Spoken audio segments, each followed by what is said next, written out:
Ada perahu kecil yang mengapung di danau. Kaki Mary yang panjang dan wajah yang cantik membuat John jatuh cinta. Keduanya adalah pasangan.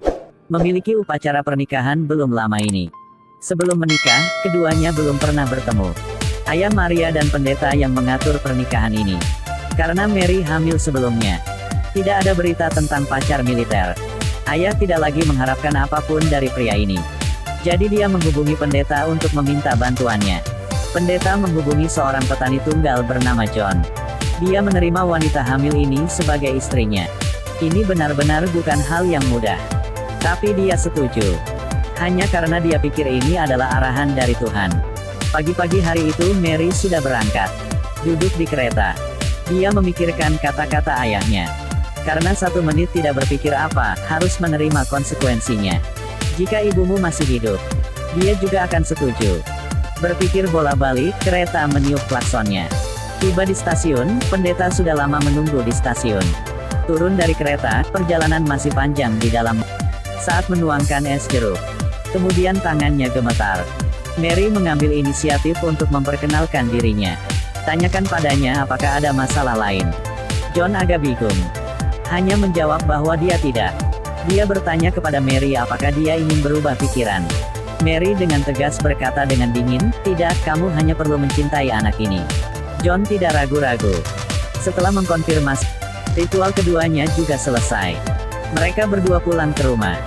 Jalan udah jauh, lalu sampai juga sebuah peternakan besar. Itu terlihat sangat sepi di sekitar. Tetangga terdekat berjarak 8 yard. Ini membuat Mary, yang telah tinggal di kota sejak kecil, merasa sedikit bingung. Keluar dari mobil tiba-tiba anjing menggonggong. John takut anjing ini tidak akrab dengan Mary. Jadi dia menguncinya. Sebelum memasuki rumah, John dengan lembut berkata, "Selamat datang di rumah." Dekorasi di rumah terlihat sangat kuno. John dan keluarganya dulu tinggal di rumah ini. Sekarang orang tuanya sudah tiada. Adik laki-laki meninggal dalam perang. Kakak perempuan sudah menikah. Jadi rumah ini hanya ada dia. Dia meninggalkan Mary di kamar yang dulu orang tuanya tinggali. Dan tunjukkan padanya bagaimana menggunakan barang-barang di rumah. Dia tahu Mary akan datang. Jadi dia tarik lagi karungnya. John secara langsung minta maaf. Keesokan harinya sebelum berangkat kerja, dia meninggalkan pesan. Ada banyak menarik di ruang bawah tanah. Pasti kamu akan suka. Yang mutlak harus hati-hati karena banyak debu. Mary dengan senang hati pergi ke ruang bawah tanah. Dari dalam dia mengeluarkan banyak hal. Dia membersihkan semuanya. Dan gantung bajak di dinding. John tidak mengerti mengapa dia menganggap ini sebagai hiasan. Maria tertawa dan berkata, "Ini bisa menjadi barang yang kakekmu gunakan untuk merebut kembali tanah. Salah satu sejarah keluarga yang langka." Mereka tertawa bersama. Mary semakin terbiasa dengan kehidupan di sini. Bersama-sama mereka mengunjungi makam saudara laki-laki mereka yang telah meninggal. Dan pergi membeli telepon untuk dipasang di rumah. Menggema suara yang berbeda. Berarti yang telepon itu berbeda orang. Mereka tertarik untuk mencobanya.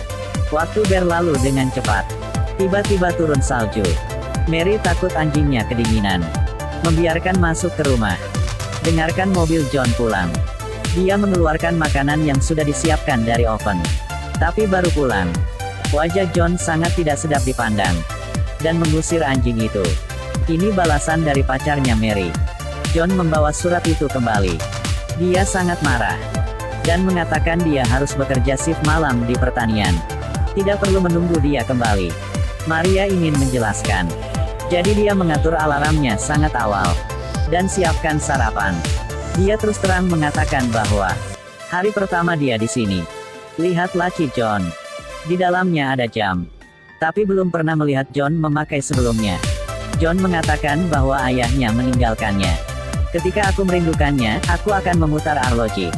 Dia masih ingat bahwa ayah dia memperlakukan ibu dengan sangat baik. Dia selalu menjadi contoh yang bersinar bagi John. Bahkan ketika dia marah, dia masih sekeren biasanya. Mary semakin sedih. Mary tahu harus membuat keputusan. Dia bertanya apakah John akan merasa lebih baik jika dia pergi. Johan tidak menjawab. Hanya satu pertanyaan. Apakah aku memiliki sesuatu yang membuat kamu suka? Mary tidak pernah memikirkan pertanyaan ini.